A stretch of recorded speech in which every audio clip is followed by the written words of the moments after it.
بسم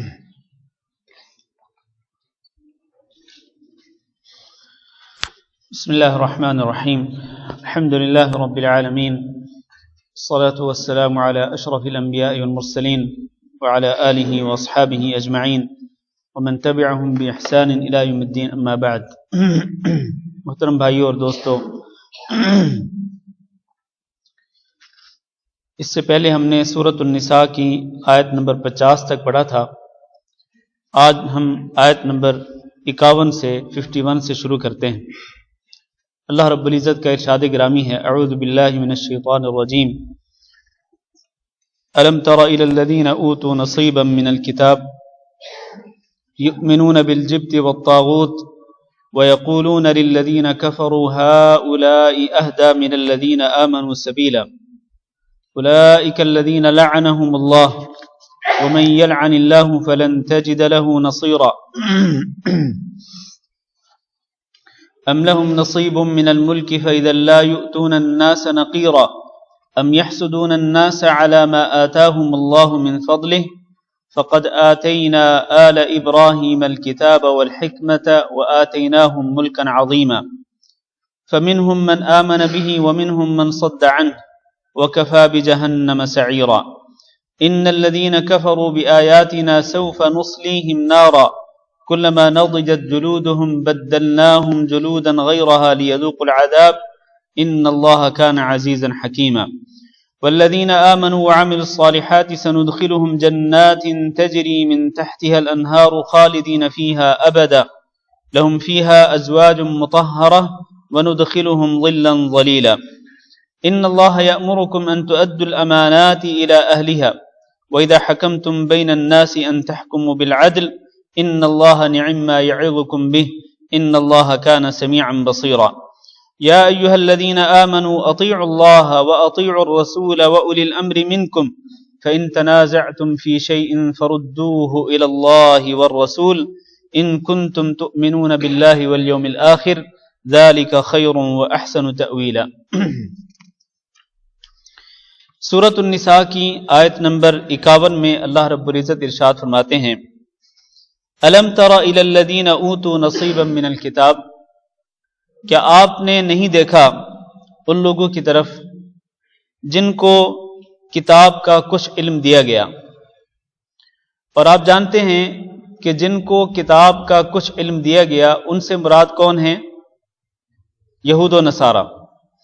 تو اللہ تعالیٰ یہ ارشاد فرما رہے ہیں کہ کیا آپ نے اے محمد صلی اللہ علیہ وسلم ان یہود و نصارہ کی طرف نہیں دیکھا کہ یؤمنون بالجبت، کہ یہ یقین رکھتے ہیں جبت پر، والطاغوت اور طاغوت پر. یہاں دو چیزیں ذکر کی گئی ہیں کہ یہ جو یہود و نصارہ ہیں جن کو کتاب کا کچھ علم دیا گیا تھا، یہ ایمان رکھتے ہیں، یقین رکھتے ہیں جبت پر اور طاغوت پر. میں ان کی وضاحت بعد میں کرتا ہوں. وَيَقُولُونَ، اور وہ جبت اور طاغوت پر ایمان رکھنے کے ساتھ ساتھ وہ اپنی زبان سے یہ بات کہتے ہیں للذین کفروا، کہ یہ جو کفار ہیں جنہوں نے کفر کیا، یعنی مشرکین مکہ وغیرہ، یہ جو کافر ہیں، ہؤلاء اہدی، یہ کافر زیادہ ہدایت والے ہیں، من الذین آمنوا سبیلا، ایمان والوں سے راستے کی حیثیت سے. یعنی یہ جو کافر ہیں یہ ان ایمان والوں سے زیادہ ہدایت یافتہ ہیں اور یہ زیادہ سیدھے راستے پر چلنے والے ہیں. گویا کہ اس آیت کریمہ میں اللہ رب العزت نے یہود و نصارہ کے تعلق سے تین چیزیں ذکر کی ہیں کہ ایک تو وہ جبت پر ایمان رکھتے ہیں، دوسرا طاغوت پر ایمان رکھتے ہیں، تیسرا وہ اپنی زبان سے یہ دعویٰ کرتے ہیں کہ یہ جو کافر ہیں، مکہ کے مشرک اور کافر، یہ زیادہ ہدایت یافتہ ہیں ایمان والوں سے، یعنی مسلمانوں کی طرف اشارہ کرتے ہوئے اللہ اور اللہ کے رسول صلی اللہ علیہ وسلم پر ایمان رکھنے والے جو مومن تھے ان کی نسبت وہ کہتے تھے کہ یہ کافر زیادہ ہدایت والے ہیں. یہ تین باتیں اللہ تعالیٰ نے ذکر کی ہیں. اب وضاحت کرتے ہیں کہ پہلی جو دو باتیں ہیں وہ کیا ہیں. جبت پر وہ ایمان رکھتے ہیں. جبت سے مراد کیا ہے؟ جبت سے مراد جادو ہے، اور اسی طرح جادو کے جنتر اور منتر جو جادوگر پڑھا کرتے ہیں. جادوگر وہ الفاظ پڑھتے ہیں جب وہ جادو کرتے ہیں، یا وہ جادو توڑنے کا دعویٰ کرتے ہیں تو وہ اپنی زبان سے ایسے الفاظ نکالتے ہیں کہ جو غیر مفہوم ہوتے ہیں، جو سمجھنے کے قابل نہیں ہوتے، عجیب و غریب الفاظ بولتے ہیں۔ ان الفاظ کو جنتر منتر کہا جاتا ہے۔ انہی الفاظ کے ذریعے وہ جادو کرتے بھی ہیں اور انہی الفاظ کے ذریعے ان کے دعوے کے مطابق وہ جادو کا توڑ بھی پیش کرتے ہیں۔ جتنے بھی جادو کے اعمال ہیں وہ سارے جبت کے اندر داخل ہیں، وہ چاہے ٹونے ٹوٹکے ہوں، وہ چاہے غیر شرعی دم درود ہوں، جھاڑ پھونک ہو، چاہے وہ تعویذات ہوں، اس طرح کی جتنی بھی چیزیں ہیں جادو سے متعلق، یہ یہود و نصارہ جادو پر اور جادو سے متعلقہ تمام چیزوں پر ایمان رکھتے تھے اور یقین رکھتے تھے اور ان کو صحیح سمجھتے تھے۔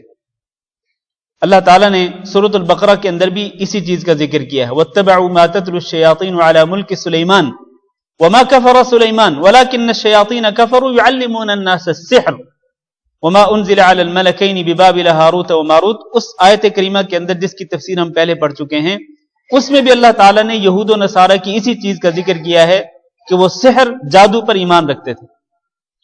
تو اس آیت کریمہ میں بھی اللہ رب العزت نے ان یہود و نصارہ کی ایک بری خصلت، انتہائی بری خصلت اور ان کا انتہائی بڑا گناہ، سنگین گناہ، کہ وہ جادو پر یقین رکھتے تھے، جادو کرتے بھی تھے اور جادو کرواتے بھی تھے، جادو کے جنتر منتر پڑھا کرتے تھے اور اس طرح کی جتنی بھی چیزیں تھیں ساری چیزوں پر وہ یقین رکھتے تھے۔ ایک تو یہ چیز، دوسرا وہ طاغوت، طاغوت پر بھی وہ یقین رکھتے تھے۔ طاغوت سے مراد کیا ہے؟ طاغوت سے مراد ہر وہ طاقت ہے کہ جو اللہ اور اللہ کے رسول صلی اللہ علیہ وسلم کے احکامات کے مقابلے میں اپنے احکامات منوانا چاہے۔ طاغوت سے مراد ہر وہ طاقت ہے کہ جو اللہ اور اللہ کے رسول صلی اللہ علیہ وسلم کے فیصلوں کے سامنے، ان کے مقابلے میں، اللہ اور اللہ کے رسول کے فیصلوں کے مقابلے میں اپنا فیصلہ جو طاقت ٹھونس دے اور اپنا فیصلہ منوانا چاہے طاقت کے زور پر یا اپنی جائیداد اور اپنے بینک بیلنس کے زور پر، اپنی کسی بھی طاقت کے بلبوتے پر جب وہ اپنا فیصلہ ٹھونسنا چاہے اللہ اور اللہ کے رسول صلی اللہ علیہ وسلم کے فیصلے کو چھوڑ کر، اس طاقت کو طاغوت کہتے ہیں۔ اب اس کی مزید وضاحت کے لیے فرض کر لیں گاؤں کے ایک چودھری ہو، گاؤں کا ایک چودھری ہے۔ چودھری کا جو لفظ ہے یہ ہمارے پاکستانی بھائی جو ہیں وہ تو اچھی طرح سمجھتے ہوں گے، مجھے نہیں معلوم ہمارے ہندوستانی بھائی، مجھے یقین ہے کہ وہ بھی سمجھتے ہوں گے کہ گاؤں کا چودھری کس کو کہتے ہیں۔ اگر وہ گاؤں کا چودھری یہ کہے اپنے گاؤں کے لوگوں کو کہ دیکھو اللہ اور اللہ کے رسول صلی اللہ علیہ وسلم کا فیصلہ ایک طرف رکھو، میرے فیصلے کو مانو، یہ چودھری طاغوت ہوگا۔ یہ چودھری طاغوت ہوگا جو اللہ اور اللہ کے رسول صلی اللہ علیہ وسلم کے فیصلے کے مقابلے میں اپنا فیصلہ ٹھونسنا چاہتا ہے اور اپنی مرضی کے مطابق فیصلہ کرنا چاہتا ہے، یہ طاغوت ہے۔ اسی طرح اگر کسی ملک کا صدر ہے، کسی ملک کا وزیر اعظم ہے، وہ اللہ اور اللہ کے رسول صلی اللہ علیہ وسلم کے قانون کو چھوڑ کر وہ اپنا قانون ملک پر ٹھونسنا چاہتا ہے، اپنا قانون ملک پہ نافذ کرنا چاہتا ہے اور اپنے ہی قانون کی روشنی میں وہ ملک میں فیصلے کرنا اور کروانا چاہتا ہے، وہ طاغوت ہے۔ اسی طرح کوئی بھی طاقت ہو، کوئی بھی طاقت، کوئی طاقتور فرد ہو یا کوئی طاقتور ادارہ ہو یا کوئی طاقتور ملک ہو جو اپنا فیصلہ ٹھونسنا چاہتا ہے اللہ اور اللہ کے رسول کے فیصلوں کے مقابلے میں، اپنا قانون نافذ کرنا چاہتا ہے، اپنی طاقت کے بلبوتے پر وہ اپنی بات منوانا چاہتا ہے، اس کو طاغوت کہتے ہیں۔ تو یہ جو یہود نصارہ تھے یہ ہر ایسی طاقت پر یقین رکھتے تھے، ہر ایسے طاغوت پر وہ ایمان رکھتے تھے۔ کس طاغوت پر؟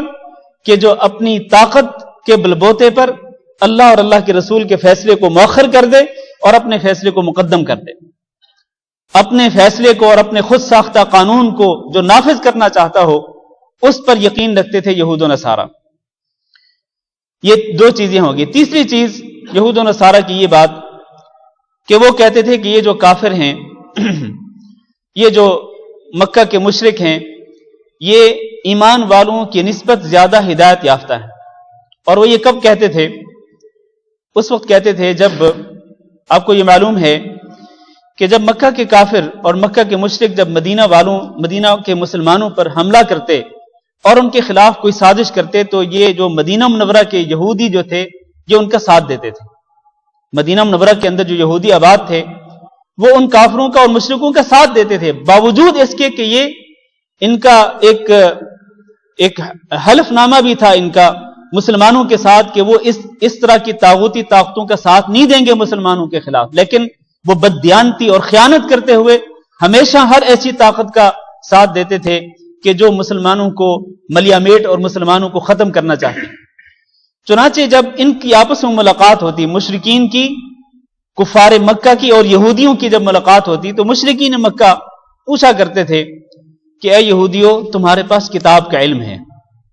اللہ تعالیٰ نے انہی کا ذکر کیا نا، الم تر الی الذین اوتوا نصیبا من الکتاب، آپ نے لوگوں کی طرف نہیں دیکھا جن کو کتاب کا کچھ علم دیا گیا۔ یہودیوں کے پاس تورات کا علم تھا۔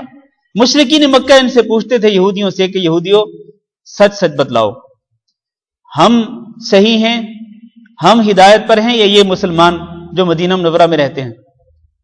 تو علمی امانت داری کا تقاضا تو یہ تھا کہ یہودی اس بات کا اعتراف کرتے اور وہ یہ بات مان لیتے، قبول کر لیتے کہ ہاں یہ جو مسلمان ہیں، مسلمانان مدینہ، یہ زیادہ ہدایت یافتہ ہیں، کیونکہ ان کے پاس تورات کا علم تھا، اور تورات کے علم کی روشنی میں وہ جانتے تھے کہ حضرت محمد صلی اللہ علیہ وسلم واقعتاً اللہ کے سچے رسول ہیں، اور آپ صلی اللہ علیہ وسلم کی صفات کو اور آپ کے اخلاق کو وہ پہچان چکے تھے، اور مسلمانوں کے بارے میں ان کو یقین تھا کہ مسلمان سیدھے راستے پر چل رہے ہیں، لیکن انہوں نے بددیانتی کی، ان یہودیوں نے بددیانتی کی اور خیانت کا ارتکاب کرتے ہوئے انہوں نے یہ کہا ان کافروں اور مشرکوں کو، ہؤلاء اہدی من الذین آمنوا سبیلا، کہ اے کفار، اے مشرکین مکہ، تم زیادہ ہدایت یافتہ ہو، تم زیادہ سیدھے راستے پر چلنے والے ہو بنسبت ان مسلمانوں کی۔ اب دیکھیں اللہ تعالیٰ نے ان یہودیوں کے 3 جرائم کا ذکر فرمایا۔ یہ 3 بڑے سنگین گناہ تھے، ان کے جرم تھے کہ انہوں نے بدعہدی کی اور انہوں نے خیانت کی، بددیانتی کی، سچی گواہی دینے کی بجائے انہوں نے جھوٹی گواہی دی کہ یہ کافر ایمان والوں سے زیادہ ہدایت یافتہ ہیں، اور اس کے علاوہ وہ ہر جادو کے جنتر اور منتر اور ٹونے ٹوٹکے اور اسی طرح کے تعویذات، ان چیزوں پہ یقین بھی رکھتے تھے، اور وہ طاغوتی طاقتوں پر بھی وہ ایمان رکھتے تھے۔ اللہ تعالیٰ نے ایسے لوگوں کے بارے میں فرمایا اولئک الذین لعنہم اللہ، ایسے ہی لوگ ہیں جن پر اللہ تعالیٰ کی لعنت ہوتی ہے۔ ومن یلعن اللہ فلن تجد له نصیرا، اور جس پر اللہ تعالیٰ لعنت بھیج دیتا ہے تو پھر آپ کو اس کا ہرگز کوئی مددگار نہیں ملے گا، کوئی مددگار اس کو نہیں ملے گا، یہ چاہے جتنے مرضی یہ مشرکین مکہ اور کفار مکہ کا ساتھ دیں، ان کا کوئی یار و مددگار نہیں ہوگا، کوئی ان کی مدد کرنے والا نہیں ہوگا۔ ان پر اللہ تعالیٰ کی پھٹکار پڑ چکی، ان پر اللہ تعالیٰ کی لعنت پڑ چکی۔ میرے بھائیوں، اب ذرا کان کھول کے سنیں، یہ جو 3 اعمال، یہ جو 3 گناہ اللہ تعالیٰ نے یہودیوں کے تعلق سے اور نصرانیوں کے تعلق سے ذکر کیے ہیں، آج بڑے دکھ اور افسوس سے کہنا پڑتا ہے کہ یہ تینوں گناہ ہمارے مسلمانوں کے اندر بھی موجود ہیں۔ مسلمانوں میں سے بہت سارے مسلمان ایسے ہیں کہ جو جبت پر ایمان رکھتے ہیں، جادو پر یقین رکھتے ہیں، اور وہ جادو کرتے بھی ہیں، کرواتے بھی ہیں، جادوگروں کے پاس جاتے بھی ہیں، اور اسی طرح وہ طاغوتی طاقتوں پر بھی ایمان رکھتے ہیں، ایسے لوگ بھی موجود ہیں۔ اور وہ کفار جو ہیں، چاہے وہ یہودی ہوں، چاہے وہ نصرانی ہوں، چاہے کوئی اور کفار ہوں، وہ کافروں کے متعلق اس بات کا علل اعلان اظہار کرتے ہیں کہ یہ کافر مسلمانوں سے بہتر ہے۔ جو شخص بھی ان تینوں میں سے کسی گناہ کو کرتا ہو، تینوں گناہ کرتا ہو، تینوں میں سے 2 گناہ کرتا ہو، تینوں میں سے 1 گناہ کرتا ہو، مسلمانوں میں سے ہو، وہ اللہ رب العزت کی لعنت اور اس کی پھٹکار کا مستحق ہے۔ جادو کی کوئی حیثیت نہیں ہے۔ ہاں، یہ بات درست ہے کہ جادو کا اثر اللہ تعالیٰ کے حکم کے ساتھ ہو جاتا ہے، جادو کا اثر ہو جاتا ہے، رسول اکرم صلی اللہ علیہ وسلم پر بھی جادو کا اثر ہوا تھا، لیکن یہ یقین ہونا چاہیے، اس بات پر پختہ ایمان ہونا چاہیے کہ یہ جادو کا عمل کرنا اور کروانا کفر ہے. جو شخص جادو کرتا ہے وہ کافر ہوتا ہے، وہ دائرہ اسلام سے خارج ہو جاتا ہے. اسی طرح جو جادو کرواتا ہے وہ بھی امت محمدیہ سے خارج ہو جاتا ہے. یہ میری بات نہیں ہے، یہ تو میرے اور آپ کے پیارے نبی حضرت محمد صلی اللہ علیہ وسلم کا فرمان ہے کہ لیس منا من تسحر او تسحر له. وہ شخص ہم میں سے نہیں جو جادو کرتا ہے، اسی طرح وہ بھی ہم میں سے نہیں جو جادو کرواتا ہے. نبی کریم صلی اللہ علیہ وسلم نے ایسے دونوں افراد کو اپنی امت سے خارج قرار دیا ہے. تو جادو کے متعلق یہ پختہ یقین ہونا چاہیے کہ جادو کرنا کروانا کفر ہے، اور جو لوگ جادوگر ہیں، جادو کرنے والے ہیں، ان کے متعلق یہ عقیدہ ہو کہ وہ کفار ہیں اور واجب القتل ہیں. آپ کو یہ معلوم ہے کہ حضرت عمر بن خطاب رضی اللہ تعالیٰ عنہ نے اپنے دور خلافت میں یہ آرڈر بھیجا تھا بحیثیت خلیفۃ المسلمین. آپ نے یہ آرڈر جاری کیا تھا اپنے تمام امراء کے نام، مختلف شہروں کے جو گورنرز تھے ان کے نام یہ آرڈر بھیجا تھا کہ جہاں کہیں بھی تمہیں کوئی جادوگر مرد یا جادوگر عورت ملے ان کو قتل کر دو. چنانچہ عمر بن خطاب رضی اللہ تعالیٰ عنہ کے دور خلافت میں بہت سارے جادوگروں کو قتل کر دیا گیا تھا. یہ لوگ واجب القتل ہوتے ہیں. اگر اسلامی حکومت ہو تو ان کو زندہ رہنے کا حق نہیں ہے. یہ لوگ معاشرے کے اندر فتنہ فساد پھیلاتے ہیں. ان لوگوں کا دعوت یہ ہوتا ہے نا کہ جو بھی مشکل ہو ہمارے پاس ہے، ہم آپ کی مشکل کا حل پیش کریں گے. یقین مانیں یہ مشکلات کا حل نہیں پیش کرتے. یہ لوگ الٹا معاشرے کے لوگوں کو مشکلات میں جکڑ لیتے ہیں پیسہ بٹورنے کے لیے. سادہ لوگ عوام پھنس جاتے ہیں، ان کے شکنجے میں آ جاتے ہیں. تو میرے بھائیوں، یہ لوگ انتہائی خطرناک ترین مجرم ہیں معاشرے کے اندر. یہ فساد پھیلا رہے ہیں، اصلاح کے نام پر فساد پھیلاتے ہیں. اسی طرح جو شخص طاغوتی طاقتوں پر ایمان رکھتا ہے، یقین رکھتا ہے، یا وہ کافروں کے متعلق یہ اظہار کرتا ہو، اس طرح کی بات کا اظہار کرتا ہو کہ یہ کافر مسلمانوں سے بہتر ہیں، یقینی طور پر جو لوگ بھی اس طرح کا عقیدہ رکھتے ہیں وہ اللہ رب العزت کی لعنت اور اللہ کی پھٹکار کے مستحق ہیں. اس کے بعد اللہ تعالیٰ فرماتے ہیں ام لہم نصیب من الملک فإذا لا يؤتون الناس نقیرا. یہ یہودیوں کی ایک اور خصلت ذکر کی جا رہی ہے. ام لہم نصیب من الملک، کیا ان کو بادشاہت میں سے کوئی حصہ ملا ہوا ہے؟ فإذا لا يؤتون الناس نقیرا، اگر ایسی بات ہو کہ ان کو بادشاہت کا حصہ دے دیا جائے، لا يؤتون الناس نقیرا، تو یہ لوگوں کو کوڑی تک نہیں دیں گے. ایک ہلکی سی چیز بھی لوگوں کو نہیں دیں گے، لوگوں کو ان کے حق سے محروم کریں گے. اگر ان کو بادشاہت کا ایک حصہ دے بھی دیا جائے تو یہ کنجوسی اور بخل کی بنا پر لوگوں کو کوڑی تک بھی نہیں دیں گے. اور اس سے معلوم یہ ہوا کہ جو شخص مسلمانوں میں سے کوئی شخص حاکم ہو یا کسی عہدے پر فائز ہو اور وہ لوگوں کو ان کے حقوق نہ دے بلکہ الٹا لوگوں پر وہ ظلم کرے، اپنی رعایا پر ظلم کرے، ظلم و ستم کا نشانہ بنائے، تو یقیناً وہ شخص بھی یہودیوں کی ڈگر پہ چلنے والا ہے، جس کو اللہ تعالیٰ نے یہاں پر ذکر کیا ام لہم نصیب من الملک، کہ کیا ان یہودیوں کے پاس، ان اہل کتاب کے پاس بادشاہت کا ایک حصہ ہے؟ اگر ان کے پاس حصہ ہوتا تو یہ لوگوں کو کوڑی تک بھی نہ دیتے، یعنی بخل اور کنجوسی کا مظاہرہ کرتے. اس سے ثابت یہ ہوا کہ بخل اور کنجوسی کرنا یہودیوں کی صفت ہے، یہ سچے مومنوں کی صفت نہیں ہو سکتی. اس کے بعد ایک اور صفت فرمایا ام یحسدون الناس، یا پھر یہ جو یہود و نصارہ ہیں یہ لوگوں سے حسد کرتے ہیں.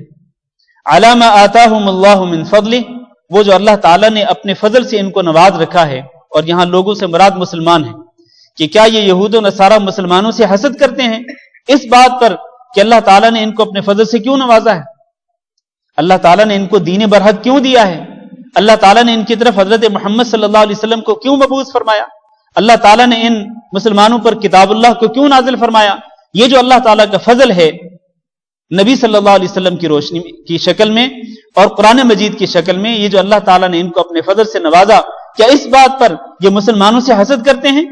معنی یہ ہے کہ ہاں واقعتاً یہ یہود و نصارہ مسلمانوں سے حسد کرتے ہیں، اور ہم یہ بات پہلے سورۃ البقرہ میں بیان کر چکے ہیں. ان کو حسد تھا کہ یہ دین برحق ان کو کیوں ملا ہے. تو اللہ تعالیٰ نے ان کی یہ برائی بیان فرمائی، یہود و نصارہ کی یہ بری خصلت بیان فرمائی، لہذا حسد جیسی بری خصلت سے بھی مسلمانوں کو بچنا چاہیے۔ اس کے بعد فرمایا فقد آتینا آل ابراہیم الکتاب والحکمہ، اگر ان کو مسلمانوں سے حسد ہے بھی تو ان کو جان لینا چاہیے کہ ہم نے آل ابراہیم کو کتاب اور حکمت کا علم دیا، وآتیناہم ملکا عظیما، اور ہم نے آل ابراہیم کو ملک عظیم سے نوازا، عظیم بادشاہ سے ان کو نوازا۔ اور آل ابراہیم سے مراد کون ہے؟ آل ابراہیم سے مراد حضرت ابراہیم علیہ الصلوۃ والسلام کے بعد آنے والے تمام انبیاء، جن میں حضرت محمد صلی اللہ علیہ وسلم بھی شامل ہیں۔ آپ کو معلوم ہے کہ حضرت محمد صلی اللہ علیہ وسلم بھی ابراہیم علیہ الصلوۃ والسلام کی اولاد میں سے ہیں۔ ابراہیم علیہ الصلوۃ والسلام اپنے بعد آنے والے جتنے انبیاء ہیں ان سب کے جد امجد تھے ابراہیم علیہ الصلوۃ والسلام، بلکہ اللہ تعالیٰ نے نبوت کو خاص کر دیا کس میں؟ ابراہیم علیہ الصلوۃ والسلام کی آل اولاد میں۔ تو اللہ تعالیٰ فرماتے ہیں کہ اگر یہ لوگ یہود و نصارہ مسلمانوں سے حسد کرتے ہیں کہ اللہ تعالیٰ نے مسلمانوں کو اپنے فضل سے کیوں نوازا ہے، تو ان کو جان لینا چاہیے کہ اللہ تعالیٰ نے ہی آل ابراہیم کو، جن میں حضرت محمد صلی اللہ علیہ وسلم شامل ہیں، آل ابراہیم کو اللہ تعالیٰ نے کتاب کا علم دیا ہے اور حکمت کا علم دیا ہے، کتاب و حکمت سے ان کو نوازا ہے اور عظیم بادشاہت بھی ان کو عطا کی ہے۔ بادشاہ سے مراد یہ جو ابراہیم علیہ الصلوۃ والسلام کی نسل میں جو انبیاء آئے اور وہ بادشاہ بھی تھے، جیسے کہ حضرت یوسف علیہ الصلوۃ والسلام، حضرت یوسف علیہ الصلوۃ والسلام نبی بھی تھے، بادشاہ بھی تھے۔ اسی طرح حضرت سلیمان علیہ السلام نبی بھی تھے، بادشاہ بھی تھے۔ اسی طرح حضرت داؤد علیہ السلام نبی بھی تھے، بادشاہ بھی تھے۔ تو اللہ تعالیٰ فرماتے ہیں ہم نے آل ابراہیم کو کتاب و حکمت سے کے علم سے بھی نوازا اور اسی طرح ہم نے ان کو عظیم بادشاہ سے بھی نوازا، تو ان کو کیوں حسد ہے مسلمانوں سے؟ ہم ہیں ان کو عطا کرنے والے، ہم نے اپنے فضل سے ان کو نوازا ہے۔ آل ابراہیم کو اور تمام انبیاء کرام علیہم السلام جو ابراہیم علیہ السلام کے بعد آئے، ہم نے ان کو نبوت دی، ہم نے ان کو کتاب و حکمت کا علم دیا، ہم نے ان کو بادشاہت عطا کی، تو یہ کیوں حسد کرتے ہیں؟ اللہ کا دیا ہوا ہے، ان کو حسد نہیں کرنا چاہیے۔ تو خلاصہ یہ ہے کہ اللہ رب العزت نے یہود و نصارہ کی ایک تو بخل اور کنجوسی کی بری خصلت کا ذکر فرمایا، اسی طرح حسد کرنے کی جو بری خصلت تھی ان کے اندر کہ وہ حسد کرتے تھے مسلمانوں سے، اس کا ذکر فرمایا۔ لہذا مسلمانوں کو کنجوسی اور بخل سے بچنا چاہیے، اسی طرح حسد سے بھی بچنا چاہیے۔ حسد بہت بری بیماری ہے۔ حسد ہوتا کیا ہے؟ حسد یہ ہوتا ہے کہ ایک انسان کسی کے پاس کوئی نعمت دیکھے اور وہ یہ کہے کہ یہ نعمت اس کے پاس نہیں ہونی چاہیے تھی، یہ میرے پاس ہونی چاہیے تھی۔ اس کو حسد کہتے ہیں۔ اور یہ حسد ایسی چیز ہے کہ جو نیکیوں کو برباد کر دیتی ہے۔ اللہ تعالیٰ نے قرآن مجید کے اندر حسد سے منع فرمایا اور رسول اکرم صلی اللہ علیہ وسلم نے اپنی احادیث مبارکہ میں حسد کرنے سے منع فرمایا۔ لہذا ہمیں اپنے دلوں کو حسد کے جذبات سے پاک رکھنا چاہیے۔ اس کے بعد فرمایا یہود و نصارہ کی یہ خصال، یہ بری صفات بیان کرنے کے بعد فرمایا فَمِنْهُمْ مَنْ آمَنَ بِهِ، ان میں سے کچھ ایسے بھی ہیں جو ایمان لا چکے ہیں۔ آپ جانتے ہیں کہ یہودیوں میں سے کچھ لوگ مسلمان بھی ہو گئے تھے۔ حضرت عبداللہ بن سلام رضی اللہ تعالیٰ عنہ جو یہودی عالم تھے، مسلمان ہو گئے تھے۔ تو اللہ فرماتے ہیں ان میں سے کئی لوگ ایسے تھے جو مومن ہو گئے، ایمان لے آئے۔ وَمِنْهُمْ مَنْ صَدَّ عَنْهُ، اور ان میں سے کئی لوگ ایسے بھی تھے جو رکے رہے اور لوگوں کو اسلام قبول کرنے سے منع کرتے رہے۔ چنانچہ وہ لوگ جنہوں نے نہ خود اسلام قبول کیا اور نہ ہی انہوں نے، اور اسی طرح نہ تو خود اسلام قبول کیا اور اسی طرح انہوں نے لوگوں کو بھی اسلام قبول کرنے سے منع فرمایا، اللہ تعالیٰ ایسے لوگوں کے بارے میں فرماتا ہے وَكَفَى بِجَهَنَّمَ سَعِيرًا، ایسے لوگوں کے لیے جہنم ہی کافی ہے جو بھڑکنے والی آگ ہے۔ ایسے لوگ یقینی طور پر جو نہ خود اسلام قبول کرتے ہیں، جو نہ تو خود حضرت محمد صلی اللہ علیہ وسلم پر ایمان لاتے ہیں اور نہ ہی دوسروں کو ایمان قبول کرنے دیتے ہیں، رکاوٹیں کھڑی کرتے ہیں، تو یہ جو جتنی رکاوٹیں کھڑی کرنے والے لوگ ہیں ان کا انجام کار جہنم ہی ہے جس کے اندر بھڑکنے والی آگ ہے۔ اس کے بعد فرمایا جہنم کے اندر کس طرح کا عذاب ہوگا۔ فرمایا ان الذین کفروا بآیاتنا، بے شک وہ لوگ جنہوں نے کفر کیا ہماری آیات سے، یعنی ہماری آیات کو ماننے سے انکار کیا، سوف نصلیہم نارا، ان قریب ہم ان کو آگ میں جھونک دیں گے، والعیاذ باللہ، ان قریب ہم ان کو جہنم کی آگ میں جھونک دیں گے۔ پھر جہنم کی آگ میں کیا ہوگا؟ فرمایا کلما نضجت جلودہم، جب کبھی ان کی جلدیں، ان کی کھالیں جب گل سڑ جائیں گی، بدلناہم جلودا غیرہا، ہم ان کو اور جلدیں دے دیں گے۔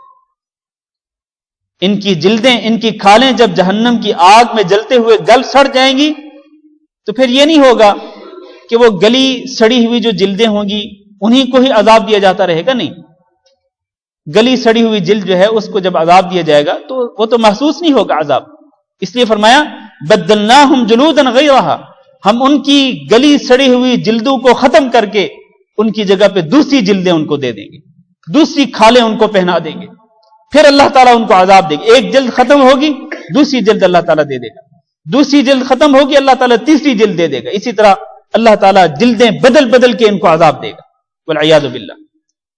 کلما نضجت جلودہم بدلناہم جلودا غیرہا، جب کبھی ان کی جلدیں گل سڑ جائیں گی ہم ان کو ان جلدوں کی جگہ پہ دوسری جلدیں دے دیں گے، لیذوقوا العذاب، تاکہ یہ عذاب مسلسل چکھتے رہیں، مسلسل یہ عذاب کے اندر جلتے رہیں، مسلسل ان کو عذاب دیا جاتا رہے، اس لیے اللہ تعالیٰ ان کی جلدوں کو تبدیل فرمائے گا۔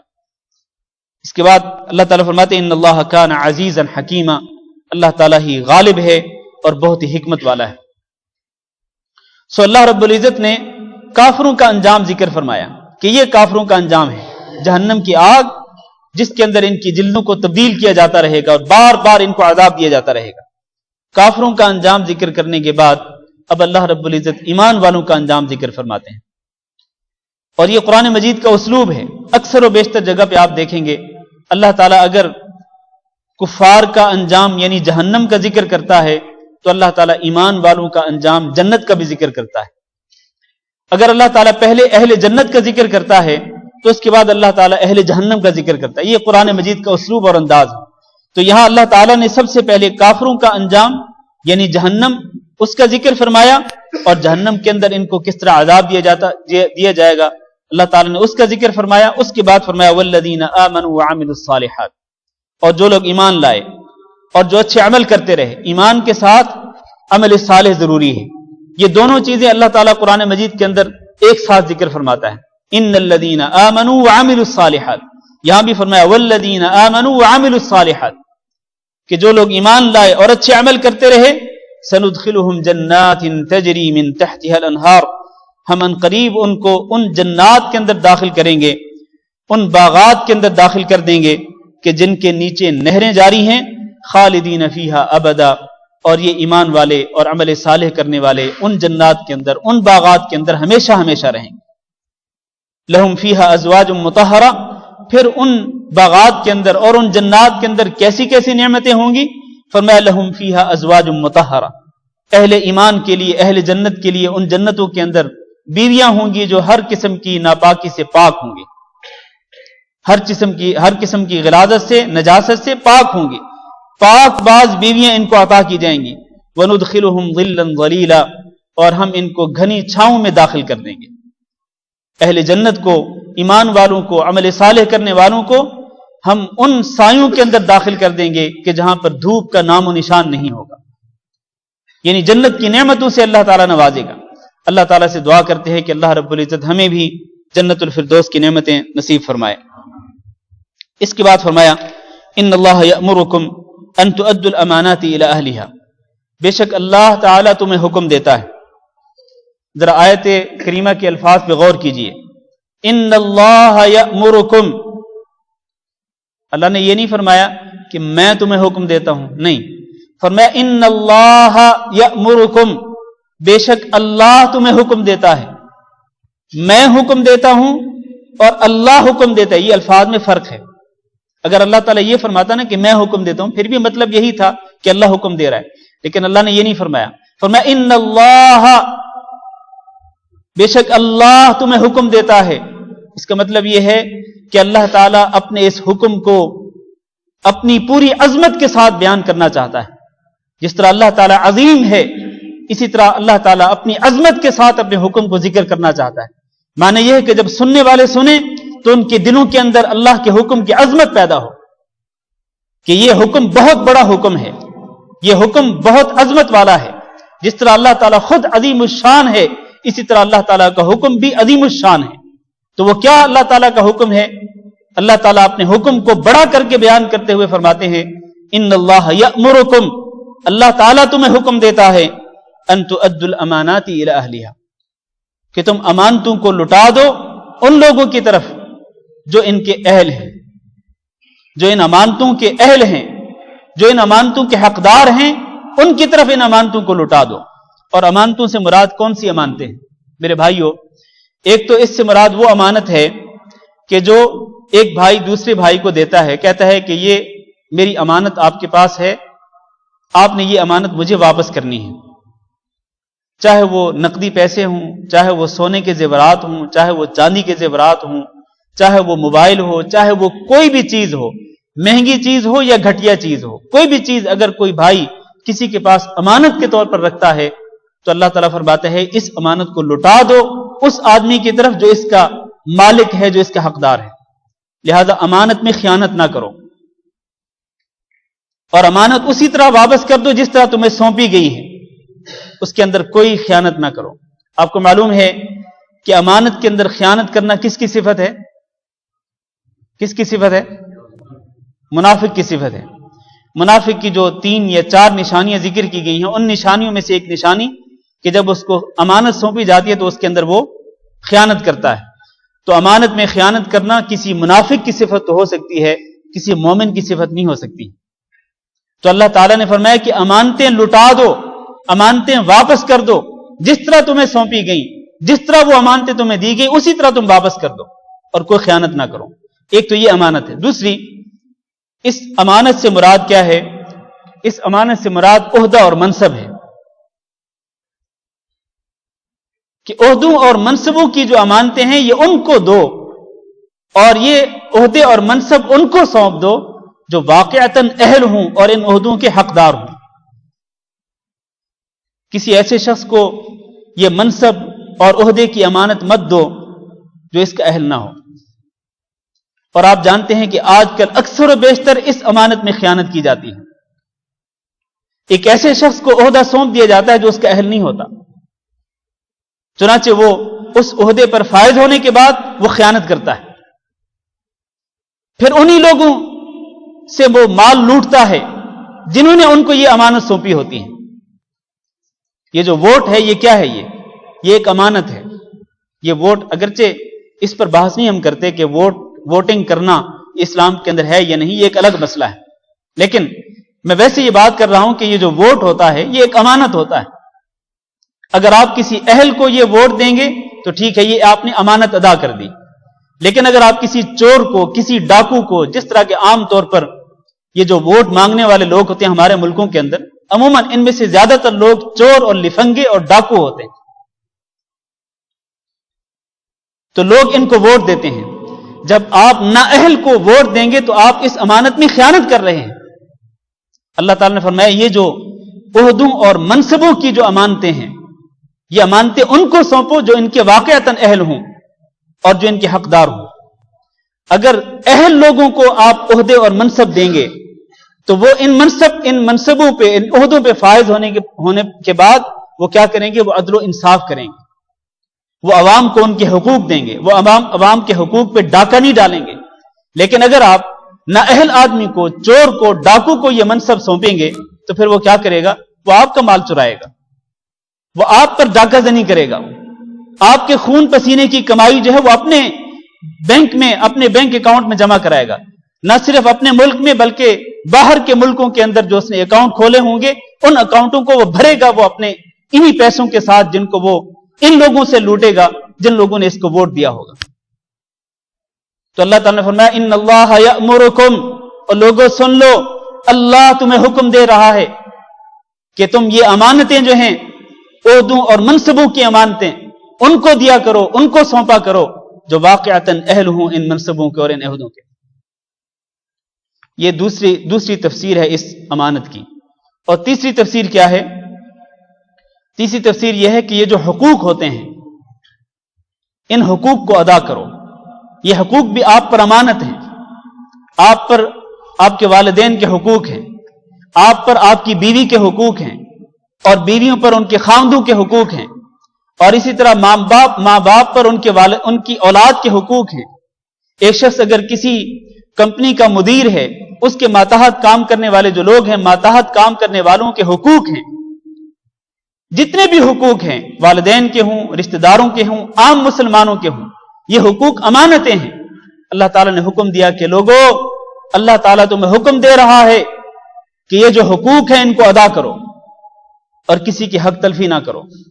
والدین کو ان کے حقوق ادا کرو، اپنی اولاد کو ان کے حقوق ادا کرو، خامد بیوی ایک دوسرے کے حقوق ادا کریں، اپنے ماتحت لوگوں کے حقوق ادا کرو۔ اگر ادا نہیں کرو گے تو امانت میں خیانت کرو گے۔ یہ تینوں تفسیریں امانات کی درست ہیں۔ میں ریپیٹ کرتا ہوں، ایک یہ امانت، ایک کیا ہے، ایک یہ کہ آپ کو اگر کسی نے کوئی امانت سونپی ہے تو آپ اس کو اسی طرح واپس کریں۔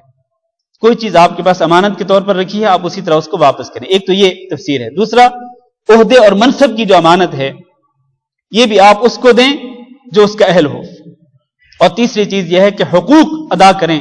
آپ کے ذمے جو بھی حقوق ہیں ان حقوق کو ادا کریں، وہ حقوق آپ پر امانت ہیں۔ اگر آپ ادا نہیں کریں گے تو آپ خیانت کرنے والے ہوں گے۔ ان تمام قسم کی امانتوں کو اللہ تعالیٰ نے لوٹانے کا حکم دیا ان کے حقداروں کی طرف، اور ساتھ ہی ایک اور حکم دیا اللہ تعالیٰ نے، فرمایا وَإِذَا حَكَمْتُمْ بَيْنَ النَّاسِ أَن تَحْكُمُوا بِالْعَدْلِ، اور جب تم لوگوں کے درمیان فیصلہ کرنے لگو تو فیصلہ کس طرح کرو؟ ان تحکموا بالعدل، عدل و انصاف کے مطابق فیصلے کرو۔ اور یہاں یہ بات یاد رہے کہ اللہ تعالیٰ نے یہ جو فرمایا نا کہ وَإِذَا حَكَمْتُمْ بَيْنَ النَّاسِ، جب تم لوگوں کے درمیان فیصلہ کرنے لگو تو ان لوگوں کے اندر سارے لوگ آتے ہیں۔ فرض کریں ایک شخص اپنے گھر کا سربراہ ہے، اس کی بیوی بچے ہیں، اس کے دو بچوں کے درمیان اگر کوئی اختلاف ہو جاتا ہے، جھگڑا ہو جاتا ہے، جس طرح جیسے کہ اکثر و بیشتر بچوں میں جھگڑا ہو جاتا ہے، تو وہ بچوں کا جھگڑا پھر آخرکار ماں باپ کے پاس آتا ہے، ٹھیک ہے؟ اب ماں باپ نے فیصلہ کرنا ہے، ماں باپ کو چاہیے کہ اس جھگڑے میں وہ فیصلہ کس طرح کریں؟ بالعدل، عدل و انصاف کے تقاضوں کے مطابق فیصلہ کریں۔ یہ نہیں کہ جس بچے سے محبت اور پیار زیادہ ہے اس کے حق میں فیصلہ کر دیں کہ بیٹا آپ نے صحیح کیا اور آپ نے غلط کیا، نہیں، یہاں اپنی ذاتی ترجیحات کو چھوڑ دیں، اپنی ذاتی جو خواہشات ہیں ان کو چھوڑ دیں۔ یہاں آپ پر فرض ہے، آپ حاکم ہیں اس وقت، آپ جج ہیں اس وقت، اپنی اولاد کے درمیان یا اپنے رشتہ داروں کے درمیان فیصلہ کرنے کے لیے آپ کو جج بنایا گیا ہے۔ آپ جب فیصلہ کر رہے ہیں تو اللہ تعالیٰ کا حکم ہے آپ کے لیے ان تحکموا بالعدل، کہ آپ عدل و انصاف کے تقاضوں کے مطابق فیصلہ کریں۔ اسی طرح اگر کوئی شخص عدالت میں ہے، جج ہے، قاضی ہے، یا کسی شخص کو ثالث مقرر کیا جاتا ہے، فرض کریں خامد بیوی کے درمیان جھگڑا ہو جائے، اب خامد بیوی کے درمیان خود انہوں نے آپس میں کوشش کی کہ جھگڑا ختم ہو جائے، صلح ہو جائے، لیکن صلح نہیں ہو سکی۔ اب اللہ تعالیٰ نے کیا حل دیا ہے؟ اللہ نے یہ حل دیا ہے کہ ایک شخص مرد کی طرف سے اور ایک شخص عورت کی طرف سے ثالث کے طور پر، فیصلہ کرنے والی اتھارٹی کے طور پر آئیں، اور وہ ان دونوں کی بات کو سن کر ان کے درمیان صلح کرا دیں۔ اب یہ جو صلح کرانے والی جو اتھارٹی، تھرڈ پارٹی جو ہے، اس میں چاہے ایک شخص ہو، چاہے دو ہوں، تین ہوں، 10 ہوں، جتنے بھی لوگ ہیں تھرڈ پارٹی کے اندر جو فیصلہ کروا رہے ہیں، جن کو فیصلہ کرنے کی اتھارٹی دی گئی ہے، ان کو اللہ تعالیٰ نے حکم دیا ہے ان تحکموا بالعدل، جب فیصلہ کرو تو عدل و انصاف کے تقاضوں کے مطابق فیصلہ کرو۔ یہ نہیں کہ اگر آپ کا رجحان مرد کی طرف ہے تو آپ اس کی خواہش کے مطابق فیصلہ کر دیں، یا آپ کا رجحان اگر عورت کی طرف ہے تو آپ اس کی خواہش کے مطابق فیصلہ کر دیں، نہیں، ان تحکموا بالعدل، عدل و انصاف کے مطابق فیصلہ کرنا پڑے گا۔ اور آپ جانتے ہیں کہ یہ جو عدل و انصاف کے مطابق فیصلہ کرنے والے جو لوگ ہوتے ہیں نا، ان کی فضیلت کتنی زیادہ ہے۔ عدل و انصاف کے تقاضوں کے مطابق فیصلہ کرنے والا چاہے والد ہو، چاہے والدہ ہو، چاہے کوئی عام شخص ہو، چاہے کوئی قاضی جج ہو، صدر ہو، وزیر اعظم ہو، کوئی بھی شخص جب وہ عدل و انصاف کے تقاضوں کے مطابق فیصلہ کرتا ہے تو اللہ کے رسول صلی اللہ علیہ وسلم فرماتے ہیں ان المقسطین عند اللہ علی منابر عن یمین الرحمن، اللہ اکبر، اللہ تعالیٰ قیامت کے دن اپنی دائیں طرف ممبر لگائے گا، اور ان ممبروں پر اللہ تعالیٰ کن کو بٹھائے گا؟ جو عدل و انصاف کے تقاضوں کے مطابق فیصلہ کرتے تھے، ان کو ایک خاص مقام دیا جائے گا، خاص مقام۔ اللہ اپنے قریب ہی ممبر لگائے گا، ممبر گاڑے گا، اور ان ممبروں پر ان لوگوں کو اللہ تعالیٰ بٹھا دے گا جو عدل و انصاف کے تقاضوں کے مطابق فیصلے کرتے تھے۔ لہذا ہم سب کو جب کبھی بھی آپ کو فیصلہ کرنے کی اتھارٹی دی جائے، آپ کو فیصلہ کرنے کا اختیار دیا جائے کسی بھی دو فریق کے درمیان، تو پھر آپ کو عدل و انصاف کے تقاضوں کے مطابق ہی فیصلہ کرنا چاہیے۔ اللہ نے فرمایا ان اللہ نعم ما یعظکم بہ، بے شک اللہ تعالیٰ بہت اچھی نصیحت کرتا ہے آپ کو۔ یہ جو نصیحت کی نا اللہ تعالیٰ نے کہ ایک تو امانتیں لٹا دو ان لوگوں کی طرف جو ان کے حقدار ہیں، دوسرا جب فیصلہ کرنے لگو لوگوں کے درمیان تو فیصلہ عدل و انصاف کے تقاضوں کے مطابق کرو، تو یہ جو اللہ تعالیٰ نے فرمایا نا یہ اللہ تعالیٰ کی بہت اچھی نصیحت ہے۔ ان اللہ نعم ما یعظکم بہ، اللہ تعالیٰ کی بہت اچھی نصیحت ہے، اس نصیحت پہ عمل کرو گے تو تمہارا ہی بھلا ہوگا، تمہارا ہی فائدہ ہوگا۔ ان اللہ کان سمیعا بصیرا، بے شک اللہ تعالیٰ بہت ہی سننے والا ہے اور انتہائی ہر چیز کو دیکھنے والا ہے۔ آخری آیت پڑھ لیتے ہیں، اس کے بعد درس ختم کرتے ہیں۔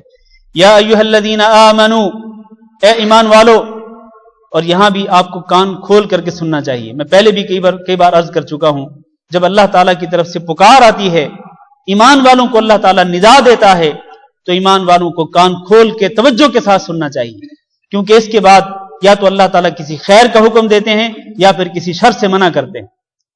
تو آئیے دیکھتے ہیں اس آیت کے اندر اللہ تعالیٰ نے کس خیر کا حکم دیا ہے۔ فرمایا اطیعوا اللہ، ایک تو اللہ کی اطاعت کرو، واطیعوا الرسول، دوسری بات رسول کی اطاعت کرو، واولی الامر منکم، تیسری بات ان کی بھی اطاعت کرو جو تم میں حکم والے ہوں، یعنی جو تمہارے حکمران ہیں ان کی بھی بات مانو۔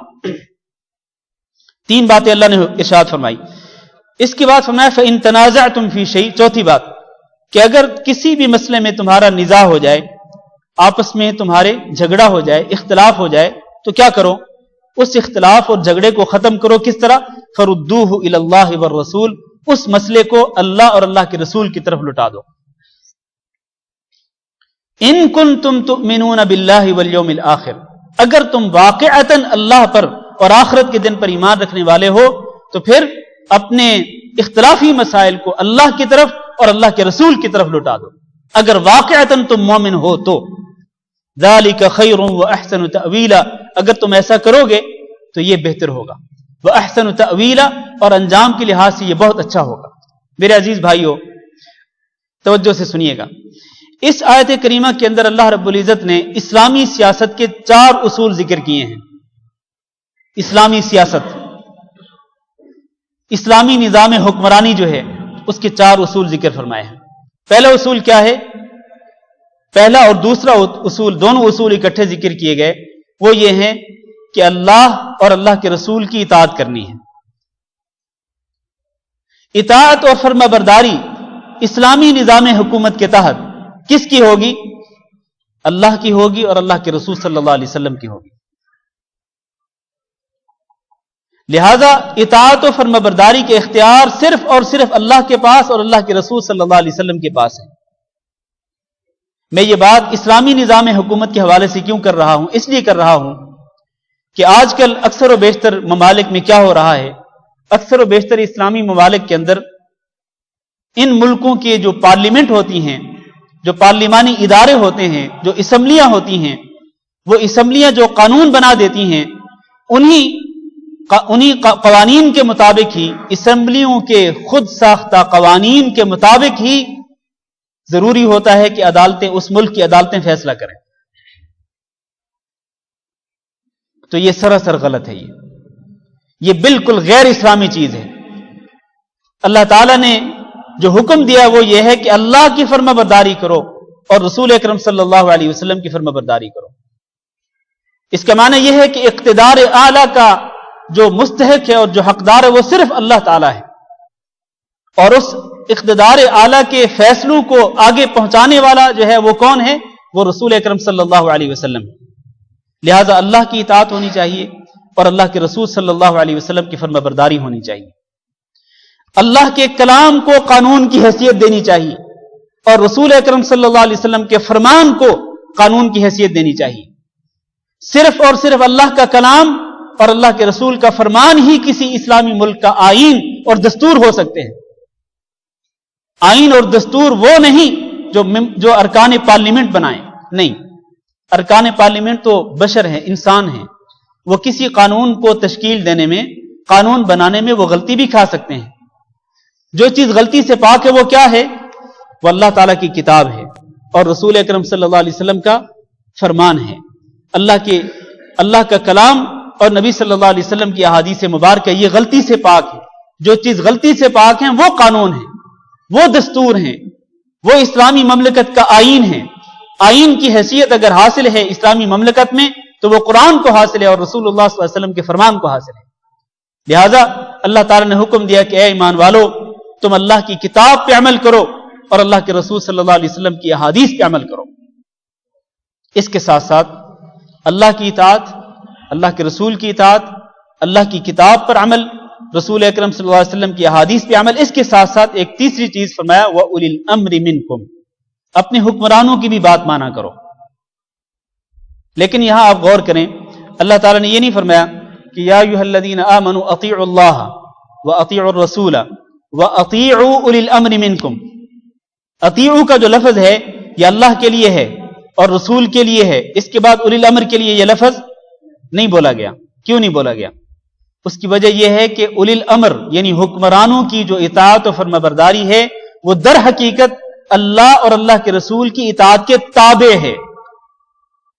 اگر حکمران ایسا حکم دیں جو اللہ اور اللہ کے رسول کے حکم کے مطابق ہو تو ان کے حکم کو مانا جائے گا، لیکن اگر حکمران کسی ایسی بات کا حکم دیں جو اللہ اور اللہ کے رسول کے فرمان کے خلاف ہو تو حکمرانوں کی بات کو نہیں مانا جائے گا۔ لا طاعت لمخلوق فی معصیت الخالق، مخلوق کی اطاعت نہیں ہو سکتی ہے خالق کی معصیت میں۔ جب خالق کی نافرمانی ہو رہی ہو تو پھر مخلوق کی اطاعت و فرمانبرداری نہیں ہو سکتی۔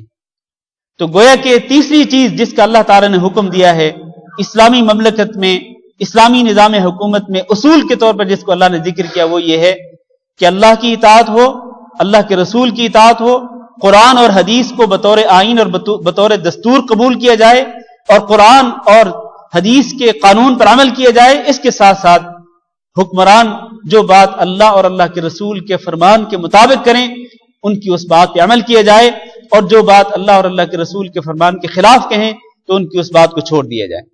اب تین باتیں اللہ تعالی نے، تین اصول ذکر کرنے کے بعد فرمایا کہ اگر تمہارا نزاع ہو جائے، اور نزاع ہو سکتا ہے، بعض اوقات نزاع ایک جج اور دوسرے جج کے درمیان بھی ہو سکتا ہے، بعض اوقات نزاع صدر اور وزیر اعظم اور اس کے جو ماتحت جو انتظامیہ اس کے درمیان بھی نزاع ہو سکتا ہے، بعض اوقات نزاع حکمرانوں اور حکمرانوں کی رعایا کے درمیان بھی ہو سکتا ہے۔ نزاع کسی بھی دو فریقوں کے درمیان ہو اور کسی بھی مسئلے میں ہو، اس کا حل کیا ہے؟ فردوہ الی اللہ والرسول، اس نزاع اور اختلاف کا حل اللہ کے پاس اور اللہ کے رسول کے پاس ڈھونڈو، یعنی اللہ کی کتاب سے اس کا حل ڈھونڈو اور رسول اکرم صلی اللہ علیہ وسلم کی احادیث مبارکہ سے اس کا حل ڈھونڈو۔ میرے عزیز بھائیو، یہ اتنا بڑا اصول ہے یہ قرآن مجید کا، اگر آج مسلمان اس اصول پہ عمل کر لیں تو میں گارنٹی کے ساتھ کہتا ہوں کہ مسلمانوں کے اندر جو اختلافات نظر آ رہے ہیں یہ اختلافات نہ ہوں، یہ اختلافات ختم ہو جائیں، ان اختلافات کا وجود ہی باقی نہ رہے، اور مسلمانوں کے درمیان جو فرقہ بندی اور گروہ بندی نظر آ رہی ہے یہ گروہ بندی اور فرقہ بندی ختم ہو جائے، اس کا وجود ہی باقی نہ رہے۔ کس شرط کے ساتھ؟ اس شرط کے ساتھ کہ اگر سارے کے سارے مسلمان اس بات کا عزم کر لیں کہ ہمارے جتنے بھی اختلافی مسائل ہیں، وہ چاہے انفرادی مسائل ہوں، اجتماعی مسائل ہوں، سیاسی مسائل ہوں، وہ کسی بھی طرح کے مسائل ہوں، مسلکی مسائل ہوں، ان تمام مسائل میں اگر ہم ایک اتھارٹی کو تسلیم کر لیں کہ اللہ نے ہی اس اختلاف کو ختم کرنا ہے اور اللہ کے رسول صلی اللہ علیہ وسلم نے اس اختلاف کو ختم کرنا ہے، اگر ہم یہ فیصلہ کرنے والی اتھارٹی قبول کر لیں اور ان کے فیصلوں کو دل کی گہرائیوں سے تسلیم کر لیں تو پھر کوئی وجہ نہیں کہ امت کے اندر اختلاف باقی رہے،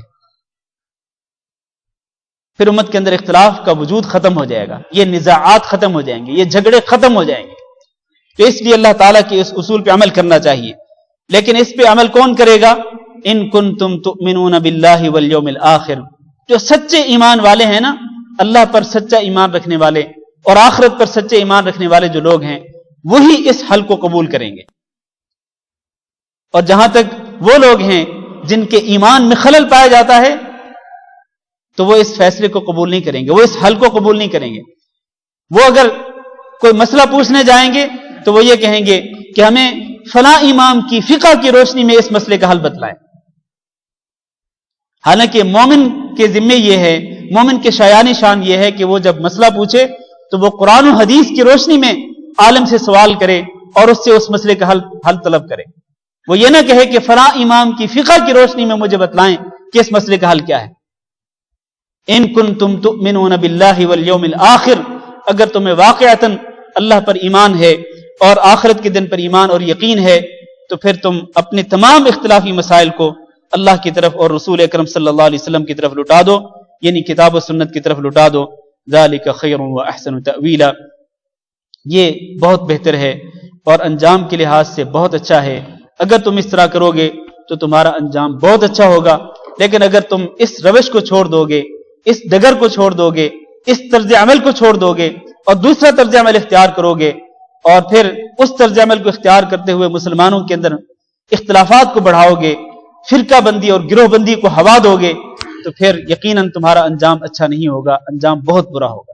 اللہ تعالیٰ سے دعا ہے کہ اللہ رب العزت ہم سب کو کتاب اللہ کو سمجھنے کی توفیق دے، اور اللہ رب العزت ہم سب کو رسول اکرم صلی اللہ علیہ وسلم کے فرامین پر عمل کرنے کی توفیق دے۔ اللہ رب العزت ہمیں اس کتاب کو ہمارے دلوں کا نور بنا دے، اور اس کتاب کو اللہ تعالیٰ ہمارا ساتھی بنائے، قبر میں بھی اور قیامت کے دن بھی۔ اللہ تعالیٰ ہمیں اس کی شفاعت نصیب فرمائے۔ استغفر اللہ لی ولکم انہ هو الغفور الرحیم۔ آپ کے سوالات سے پہلے ایک اعلان ہے، مسجد الکبیر کے ماتحت اس مسجد میں کل صبح 10 بجے صرف عورتوں کے لیے نماز میری آنکھوں کی ٹھنڈک کے موضوع پر داعیہ لطیفہ العدوانی کا درس ہے، جو صبح 10 بجے ہوگا اور 1 بجے تک جاری رہے گا۔ 3 گھنٹے کا پروگرام ہوگا خواتین کے لیے۔ یہ انگلش میں ہوگا، انگلش میں یہ جو درس ہے، یہ جو لیکچر ہے لطیفہ العدوانی کا، یہ انگلش میں ہوگا۔ تو خواتین سے گزارش ہے کہ وہ کل صبح 10 بجے اس مسجد میں تشریف لائیں۔ اس مسجد میں مصلی النساء میں یہ پروگرام ہوگا، تو اس پروگرام سے وہ استفادہ کر سکتی ہیں۔ ایک بھائی نے لکھا ہے کہ کل مسجد حیا ابراہیم میں عشاء کے بعد درس ہوگا۔ مسجد حیا ابراہیم میں کل عشاء کے بعد انشاءاللہ درس ہوگا، آپ حضرات وہاں تشریف لے جائیں۔ اور ایک اور بھائی نے لکھا ہے میرے والدین کی مغفرت کے لیے دعا کریں اور میرے گھر کے افراد کو نیک توفیق عطا کریں، یعنی اللہ رب العزت ان کے گھر کے افراد کو اچھی توفیق دے، اچھے اعمال کی توفیق دے، ہمیں بھی اللہ تعالیٰ توفیق دے، اور اللہ تعالیٰ ہم سب کے گھروں کی اصلاح فرمائے، ہمارے بیوی بچوں کی اللہ تعالیٰ اصلاح فرمائے، اور سب کو اللہ رب العزت نیک اعمال کی توفیق دے۔ اور جن لوگوں کے والدین وفات پا چکے ہیں ہم سب کے لیے دعا کرتے ہیں، اللہ تعالیٰ سب کی مغفرت فرمائے، اللہ تعالیٰ ان کی قبروں کو منور فرمائے، اور اللہ تعالیٰ سب کو عذاب قبر سے محفوظ رکھے۔ یہ کچھ 3 سوالات ہیں۔ پہلا سوال، جمعہ کے خطبہ کی اذان کے بعد تحیۃ المسجد ادا کر سکتے ہیں؟ اگر خطبہ کی اذان جاری ہو اس درمیان نماز ادا کر سکتے ہیں یا کہ اذان پوری ہونے کے بعد ہی نماز ادا کرنی چاہیے؟ دیکھیں، خطبہ کی اذان ہونے کے بعد اگر آپ مسجد میں تشریف لاتے ہیں اور خطبہ شروع ہو چکا ہو خطیب صاحب کا، تو اس دوران جب تک آپ تحیۃ المسجد کی 2 رکعتیں نہ پڑھیں اس وقت تک آپ بیٹھ نہیں سکتے ہیں۔ تحیۃ المسجد پڑھے بغیر بیٹھنا ممنوع ہے۔ نبی کریم صلی اللہ علیہ وسلم نے سلیک الغطفانی نامی ایک صحابی کو دیکھا تھا کہ وہ آیا اور خطبہ جمعہ کے دوران وہ آیا اور آ کے بیٹھ گیا، تو نبی صلی اللہ علیہ وسلم نے اپنا خطبہ جمعہ بند کر کے آپ نے اس شخص کو مخاطب کر کے فرمایا کہ اے فلان، کیا تم نے 2 رکعتیں پڑھی ہیں؟ اس نے کہا نہیں پڑھی۔ تو آپ نے فرمایا کہ قم فصلی رکعتین، کھڑے ہو جاؤ اور 2 رکعتیں نماز پڑھو۔ تو یہ جو حکم ہے نبی صلی اللہ علیہ وسلم کا، یہ اس بات کی دلیل ہے کہ خطبہ جمعہ کے دوران اگر آپ مسجد میں داخل ہوں تو 2 رکعتیں تحیۃ المسجد کی پڑھنا لازم ہے، وہ پڑھ لیں اور اس کے بعد امام صاحب کا خطیب صاحب کا خطبہ سنیں۔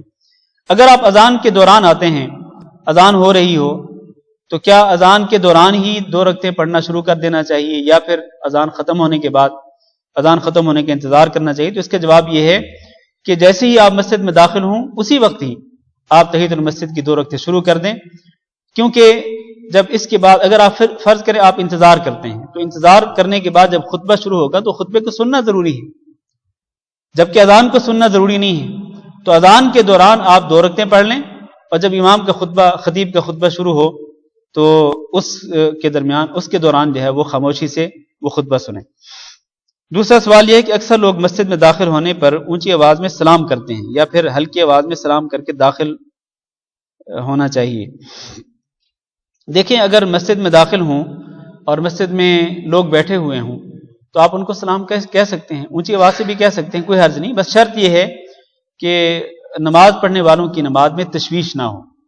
اگر نمازیوں کی نماز میں تشویش ہو تو پھر اونچی آواز سے سلام نہیں کہنا چاہیے، پست آواز میں کہہ دینا چاہیے تاکہ جو لوگ بیٹھے ہیں وہ سن لیں اور وہ سلام کا جواب دے دیں۔ تیسرا سوال یہ ہے کہ فجر کے وقت قرآن کی تلاوت کے لیے افضل وقت ہوتا ہے؟ اکثر مسجدوں میں فجر کی نماز کے بعد فضائل اعمال کا درس یا پھر دین کی تبلیغ کے سلسلے میں بات چیت ہوتی ہے، وضاحت فرمائیں۔ تو دیکھیں، بات یہ ہے کہ قرآن مجید کی تلاوت کے لیے کوئی بھی وقت آپ اختیار کر سکتے ہیں۔ فجر کی نماز کے بعد قرآن مجید کی تلاوت کریں، یا ظہر کی نماز کے بعد، یا کسی بھی نماز کے بعد آپ قرآن مجید کی تلاوت کرنا چاہتے ہیں کر سکتے ہیں۔ قرآن مجید کی تلاوت کے لیے کوئی وقت افضل نہیں ہے، جب چاہیں کر سکتے ہیں، ہر وقت جب بھی آپ قرآن مجید کی تلاوت کریں گے وہ وقت افضل ہوگا، ٹھیک ہے؟ تو جہاں تک اس بات کا تعلق ہے کہ قرآن مجید کی تلاوت کو چھوڑ کر اس کی جگہ پہ وہ کتاب پڑھی جائے کہ جس کے اندر ایسی باتیں ہیں اور ایسے قصے کہانیاں ہیں، ایسی داستانیں ہیں کہ جو عقیدے کے خلاف ہیں، یہ جس کتاب کا حوالہ دیا گیا ہے اس کتاب کے اندر ایسے قصے کہانیاں کثیر تعداد میں موجود ہیں، ایسے قصے کہانیاں کہ جو اسلامی عقیدے کے خلاف ہیں، سراسر اسلامی عقیدے کے خلاف۔ اور اگر وقت ہوتا تو میں ان قصوں کہانیوں میں سے کچھ کا آپ کو حوالہ بھی دے دیتا آپ کو، لیکن یقین مانیں یہ بڑے دکھ کی بات ہے کہ ہمارے بھائی جو ہیں وہ قرآن مجید کو چھوڑ کر ایسی کتاب پڑھنا شروع کر دیتے ہیں کہ جس کے اندر جھوٹے قصے اور جھوٹی کہانیاں ہیں۔ اس کی بجائے بہتر یہ ہوتا کہ قرآن مجید کو لے لیتے۔ مجھے یاد ہے، میں جس مسجد میں امامت کرتا ہوں، کئی سال پہلے کی بات ہے، تو اس مسجد میں بھی ایسے کچھ دوست تھے جو اسی کتاب کو پڑھا کرتے تھے فجر کی نماز کے بعد۔ تو ایک مرتبہ میں بھی جا کے ان کی مجلس میں بیٹھ گیا۔ مجلس میں بیٹھا جب، تو انہوں نے جو کچھ پڑھنا تھا وہ پڑھ رہے تھے، جو انہوں نے بند کر دیا۔ تو میں نے ان سے سوال کیا، میں نے کہا کہ آپ میں سے ہر ایک کو سورۃ الفاتحہ آتی ہے؟ خاموشی ہوگی۔ میں نے ہر ایک سے کہا کہ سورۃ الفاتحہ پڑھ کے سناؤ ذرا۔ یقین مانے کسی ایک کو بھی سورۃ الفاتحہ صحیح طرح سے پڑھنی نہیں آئی۔ میں نے کہا اللہ کے بندو، آپ کو سورۃ فاتحہ تو پڑھنا نہیں آتی۔ سورۃ فاتحہ وہ سورت ہے کہ جو نماز کی ہر رکعت میں رکن ہے، فرض کی حیثیت رکھتی ہے۔ جب تک آپ سورۃ فاتحہ نہیں پڑھیں گے آپ کی وہ رکعت نہیں ہوگی۔ تو وہ سورت جو کہ نماز کے ارکان میں سے، نماز کے فرائض میں سے ایک فرض ہے، وہ تو آپ کو پڑھنا نہیں آتی۔ آپ اس کو چھوڑ کر آپ یہ کتاب پڑھ رہے ہیں جس کے اندر جھوٹے قصے کہانی ہیں۔ آپ کم از کم اگر آپ اکٹھے ہوتے بھی ہیں، اکٹھے ہو کر آپ سورۃ فاتحہ کی تلاوت ہی درست کر لیتے۔ آپ قرآن مجید پڑھنا صحیح طرح سے آپ کو آ جاتا تو یہ بہتر تھا، یا یہ بہتر ہے جو آپ کر رہے ہیں؟ تو ان لوگوں کے پاس کوئی جواب نہیں تھا۔ اچھا، پھر میں نے ان کو ترغیب دی، میں نے کہا کہ یہ قرآن مجید جو ہے اللہ کی کتاب ہے، اس کو پڑھا کریں۔ اگر آپ کو کوئی کتاب پڑھنی ہی ہے تو یہ جو قرآن مجید ترجمے والا قرآن ہے وہی لے لیں۔ آپ ایک آیت پڑھیں، اس کا ترجمہ پڑھ دیں، یا 2-3 آیتیں پڑھیں اور اس کا ترجمہ سنا دیں۔ یہ سب سے بہتر ہے، اس سے بہتر کوئی چیز ہو نہیں سکتی ہے۔ میں نے کہا یہ کام کیا کریں آپ، یہ دین اسلام کی سب سے بڑی تبلیغ ہے کہ آپ لوگوں کو قرآن کی تعلیمات کے بارے میں آگاہ کریں۔ لیکن ہوا کیا، اگلے دن جب میں نے دیکھا تو وہ لوگ پھر وہی کتاب اٹھا کے بیٹھے تھے۔ مجھے بڑا دکھ ہوا اور افسوس ہوا کہ میں ان کو کتاب اللہ کے پڑھنے اور پڑھانے کا کہتا ہوں اور یہ اسی کتاب کو اٹھا کے پھر بیٹھے ہوئے ہیں جس کے اندر جھوٹے قصے کہانی ہیں۔ میں نے ان کو پھر تبلیغ کی، پھر ان کو سمجھایا۔ خلاصہ یہ ہے کہ میں ان کو مسلسل سمجھاتا رہا، آخر کار الحمدللہ وہ اس بات پر راضی ہو گئے۔ میں نے ان کو مختصر صحیح بخاری جو ہے ترجمے، اردو ترجمے والی وہ دی۔ میں نے کہا کہ آپ یہ پڑھیں، اگر آپ کو قرآن نہیں پڑھنا آتا کوئی بات نہیں، آپ یہ حدیث جو ہے صحیح بخاری اس کی جو ترجمے والی ہے، آپ روزانہ 1-2 حدیثوں کا ترجمہ پڑھ لیا کریں، یہ سب سے بہتر ہے، بجائے اس کے کہ آپ وہ جھوٹے قصے کہانیاں پڑھیں، اس کی بجائے یہ بہتر ہے۔ تو خلاصہ یہ ہے کہ میرے بھائیوں، یہ اس دور کی بہت بڑی آفت ہے، یہ یقین مانے یہ بہت بڑا المیہ ہے۔ یہ لوگوں کو قرآن مجید سے دور کرنے کی سازش ہے۔ کہ لوگوں کو وہ فضائل سنائیں کہ جو اصلاً قرآن و حدیث سے ثابت ہی نہیں ہیں، اور ان کو قصے کہانیاں سنائیں۔ قصے کہانیاں اگر پڑھنے ہوں تو قرآن مجید کے سچے جو واقعات ہیں وہ پڑھنے چاہیے، وہ لوگوں کو سنانے چاہیے۔ اور اگر فضائل پڑھنے ہوں، فضائل لوگوں کو سنانے ہوں، تو جو حدیث کی مستند ترین کتابوں کے اندر جو فضائل ہیں وہ لوگوں کو پڑھ کے سنانے چاہیے۔ ان سے بہتر فضائل کیا ہو سکتے ہیں؟ صحیح حدیثوں کے اندر بڑے بڑے فضائل موجود ہیں، وہ پڑھ کے سنائیں لوگوں کو۔ یہ کیا بات ہوئی کہ آپ جھوٹے قصے کہانیاں سنائیں؟ تو اس لیے میں اپنے بھائیوں سے گزارش کرتا ہوں کہ اس روش کو چھوڑ دیں، اس طریقہ کار کو چھوڑ دیں۔ اللہ کا حکم بھی یہی ہے آپ کے لیے، اللہ کے رسول کا فرمان بھی یہی ہے آپ کے لیے کہ جب آپ تبلیغ کرنا چاہیں تو پھر آپ کس کی طرف لوگوں کو بلائیں؟ ادعو الی سبیل ربک بالحکمۃ والموعظۃ الحسنہ، کہ آپ اپنے رب کے راستے کی طرف لوگوں کو دعوت دیں۔ رب کا راستہ کیا ہے میرے بھائیوں؟ آپ بتلائیں، رب کا راستہ کیا ہے؟ وہ کتاب اللہ اور سنت رسول ہے، اس کے علاوہ کوئی اور رب کا راستہ نہیں ہو سکتا ہے۔ رب کا جو دین ہے، جو اصل دین ہے قرآن و حدیث کی شکل میں، اسی کی طرف لوگوں کو دعوت دینی چاہیے۔ اللہ تعالیٰ سے دعا ہے کہ اللہ ہم سب کو سمجھنے کی توفیق دے۔ کسی اور بھائی کا کوئی سوال ہو؟ ہاں جی۔